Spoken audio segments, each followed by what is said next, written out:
Welcome back to another new video in ST bio.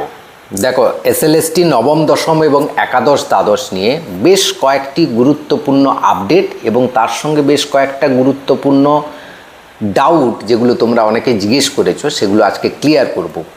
যেমন নবম দশমের কি ভেরিফিকেশান পিছিয়ে যাচ্ছে, এরকমই কিন্তু খবর সংবাদপত্রে প্রকাশিত হয়েছে। তাহলে ভেরিফিকেশানটা কবে শুরু হচ্ছে এবং ভেরিফিকেশানের কতদিন পর ইন্টারভিউ শুরু হবে সে সম্পর্কে জানাবো।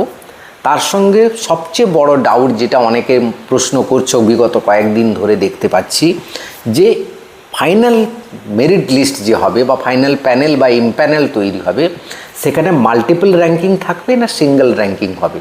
অর্থাৎ একজন এসসি এসটি বা ওবিসি ক্যাটাগরির কোনো একজন ক্যান্ডিডেট সে যদি জেনারেল কাট অফ অতিক্রম করতে পারে, তাহলে তার কি জেনারেল ক্যাটাগরিতেও নাম থাকবে শুধু, না জেনারেল ক্যাটাগরিতেও থাকবে বা এবং নিজের ক্যাটাগরিতে দু জায়গায় থাকবে, সেটা নিয়ে অনেকে প্রশ্ন করেছে। সে ডাউটও ক্লিয়ার করব। তার সঙ্গে ফিমেলরা যারা রয়েছেন তারাও অনেকে প্রশ্ন করেছেন যে তাদের ক্ষেত্রে মেল ফিমেল ক্যাটাগরিতেও কি লিস্ট হবে এবং শুধুমাত্র ফিমেল ক্যাটাগরিতেও থাকবে, দু জায়গায় থাকবে না যে কোনো একটা জায়গায় এমপ্যানেল হবে, সে নিয়েও প্রশ্ন করেছে।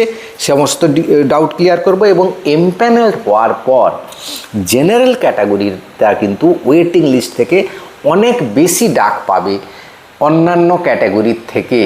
অর্থাৎ বলতে চাইছি জেনারেল ক্যাটাগরিদের কাট অফটা বেশি নামবে অন্যান্য ক্যাটাগরির তুলনায় কম্প্যারিজনলি। ঠিক আছে, তো আরেকটি প্রশ্ন, এনসিটিএ অর্ডার কপি নিয়ে অনেকের প্রশ্ন রয়েছে যে সাইন অ্যান্ড সিল সিগনেচার করাতে হবে কি না।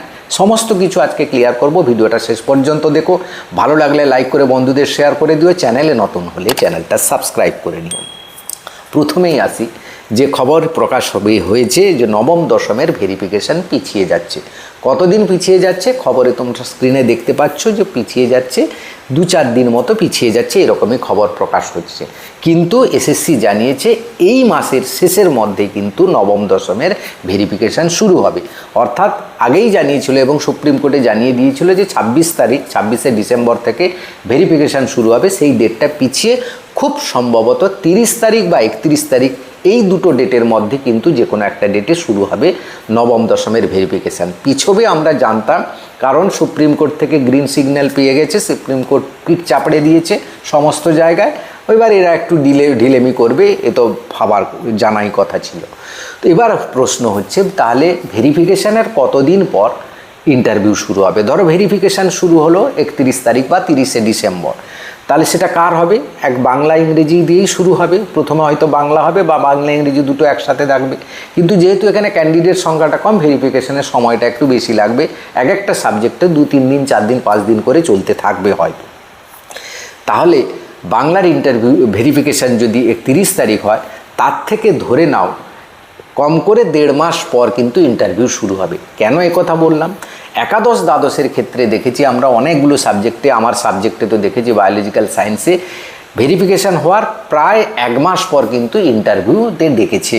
অর্থাৎ এক্ষেত্রে সময়টা আর একটু তো বা লাগবে, তাই আমি বললাম 1.5 মাস লাগবে, কম করে 1.5 মাস লাগবে। অর্থাৎ যাদের ডিসেম্বরের লাস্ট উইকে বা শেষ 30-31 হচ্ছে বা জানুয়ারির ফার্স্ট উইকে 2 তারিখ 3 তারিখ 4 তারিখ হচ্ছে, তারা ধরে নাও ফেব্রুয়ারির 15, 16, 17, 18 এরকম তারিখ নাগাদ তোমাদের ইন্টারভিউ হবে।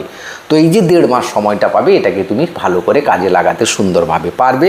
এই সময়টা তুমি শিওরলি পাচ্ছ এবং তোমরা জানো যে মার্চের লাস্টে কিন্তু তারা ইন্টারভিউর রেজাল্ট প্রকাশ করবে বলে জানিয়েছে সুপ্রিম কোর্টে। সেটাও একটু হয়তো এপ্রিল নাগাদ গড়াবে, কারণ 31 আগস্ট পর্যন্ত তাদের আছে অঢেল সময় রয়েছে। তাই পদ্ধতিগুলো একটু একটু পেছবে এবং তার মাঝখানে হয়তো আবার ইলেকশানও এসে যেতে পারে। এবার আসি মাল্টিপল র্যাঙ্কিংয়ের ব্যাপারটা। মাল্টিপল র্যাঙ্কিং নিয়ে অনেকের প্রশ্ন। দেখো, এই মাল্টিপল র্যাঙ্কিংয়ের ব্যাপারটা ক্লিয়ার করে দিই তোমাদের।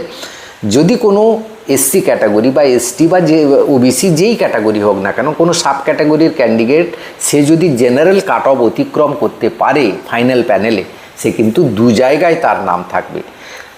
লিটারেলি বলতে গেলে 2 জায়গায় নয়, 4 জায়গায়। কোথায় 4 জায়গায়? না মেল ফিমেলে থাকবে, যদি ফিমেল ক্যান্ডিডেট হয় মেল ফিমেলও থাকবে, ফিমেলেও থাকবে। কোথায়? জেনারেল ক্যাটাগরিতে। এবং নিজের ক্যাটাগরিতে মেল ফিমেলেও থাকবে, ফিমেলেও থাকবে।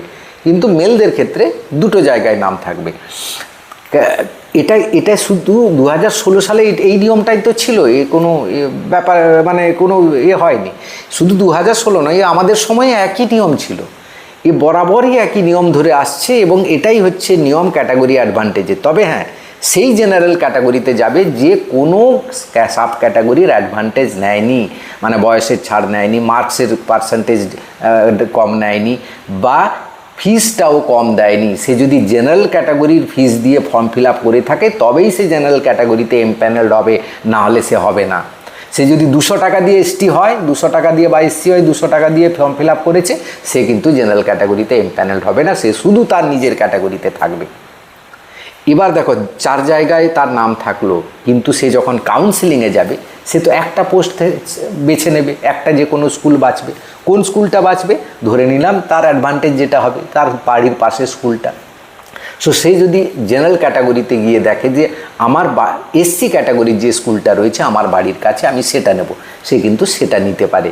তাহলে জেনারেল ক্যাটাগরির একটা পোস্ট ভ্যাকেন্সি হয়ে থেকে গেল, তারপরের নাম্বারে যে আছে তার জন্য সেটা খালি থেকে গেল, সে সেখানে এসে ঢুকবে। এইভাবে নামতে নামতে ওয়েটিং লিস্ট থেকে কিন্তু জেনারেল ক্যাটাগরিতে ঢুকবে। তাই জেনারেল ক্যাটাগরিতে কিন্তু বেশি করে ওয়েটিং লিস্ট থেকে নামবে এসসি এসটির তুলনায়ও। আরেকটা কথা বলেছিলাম যে জেনারেল ক্যাটাগরির কাট অফ কমবে। কেন কমবে জেনারেল ক্যাটাগরি? না, দেখবে তোমরা বহু ক্যান্ডিডেট 9-10-এ যারা র্যাঙ্ক করেছে জেনারেল ক্যাটাগরিতে এসে ঢুকেছে, ম্যাক্সিমাম এসসি এসটিরাও ঢুকেছে, তারা কারা? তারা সবাই এক্সপিরিয়েন্সে 10 নাম্বার পেয়ে এসছে। যারা এক্সপিরিয়েন্সে 10 নাম্বার পেয়েছে মানে তারা হচ্ছে যোগ্য শিক্ষক, তারা একাদশ দ্বাদশও পরীক্ষা দিয়েছে, তাদের মধ্যে বেশিরভাগ কিন্তু একাদশ দ্বাদশে চলে যাবে। তো এই যে গ্যাপটা, এটা তো তারা শিওরলি চলে যাবে, তো সেই ভ্যাকেন্সিটা খালি হবে। তার ফলে এখন যা কাট অফ দেখছো সেটা কিন্তু নামবে, অর্থাৎ কম্পারেটিভলি কিন্তু নামবে। তোমরা যতটা হাই মনে করছো যাবে, ততটা কিন্তু হাই যাবে না, তার থেকে যাবে। এবং শুধু তাই না, ওয়েটিং লিস্ট থেকেও যাবে। কারণ যারা জেনারেল ক্যাটাগরিতে এসসি এসটি ওবিসিরা ঢুকেছে, তারা যদি বাড়ির পাশে নিজের ক্যাটাগরির স্কুলটা পায় তারা তো নামবে। সেটা সবাই না চলে আসুক, কিছু জন তো নামবে, সেই কিছু জনের ভ্যাকেন্সি তো হবে, কিছু জন তো ওয়েটিং লিস্ট থেকে যাবে। এই জন্য বলছি কাট অফটা কিছুটা হলেও নামবে। হ্যাঁ, তবে এটা বললাম। এবার মেল ফিমেলদের কথা আসি। ফিমেলদের ক্ষেত্রে কিন্তু তাদেরও 2 জায়গায় নাম থাকবে, মেল ফিমেলও থাকবে এবং শুধু ফিমেলও থাকবে। সেও বেছে নিতে পারবে কোন ক্যাটাগরিটা কি। আমি স্ক্রিনেও দেখাচ্ছি, দেখো স্ক্রিনে যেটা দেখা যাচ্ছে সেটা হচ্ছে এসএলএসটির নিয়ম অনুযায়ী কোনো সাব ক্যাটাগরির যদি হয়, সে যদি কোনো অ্যাডভান্টেজ না নেয় তবেই কিন্তু সে কিন্তু 2 জায়গায় এমপ্যানেলড হয়ে থাকবে। একদম ক্লিয়ারলি স্ক্রিনে ভেসে আসছে, দেখো দেখতে পাচ্ছ। এবার আশা করি পুরো ব্যাপারটা ক্লিয়ার হলো। এবার আসি এনসিটি আর order copy seen and sign signature করাতে হবে কি না, এটা নিয়ে অনেকের প্রশ্ন। দেখো, তোমার যদি করানো না থাকে বা করানোর উপায় নেই, করানোর কোনো প্রয়োজন নেই। সাইন সিল সিগনেচার করাতে হবে কোথাও লেখা নেই, বা তারা খুঁজছেও না, শুধু অর্ডার কপিটা দেখছে। কপিটা দেখলেই তারা শিওরলি হয়ে যাচ্ছে যে হ্যাঁ ঠিক আছে, এনসিটি আর অর্ডার রয়েছে বা অ্যাপ্রুভ্যাল রয়েছে, এটার এই কলেজটার কোনো অসুবিধে নেই। আর কার সাইন করাচ্ছ, সিল করাচ্ছ, বা তুমি নিজেই যদি সাইন সিল বানিয়ে মেরে দিয়ে সাইন করে দাও, কে দেখবে? কেউ দেখবে না। তো ওই জন্য ওরা দেখছে না, ওটা নিয়ে কোনো ভাবনা চিন্তার কিছু কারণ নেই। আর একটাই বলি কি, মার্কশিটগুলো এবং সার্টিফিকেটগুলো সমস্ত কিছু অরিজিনাল ডকুমেন্টস নিয়ে যাবে, কিন্তু সেগুলো কিন্তু ভালো করে দেখা দেখি হচ্ছে। তো এই নিয়ে আশা করি সমস্ত ম্যাটারটা ক্লিয়ার হলো। ভিডিওটা ভালো লাগলে সবাইকে শেয়ার করে দিও। Thank you for watching.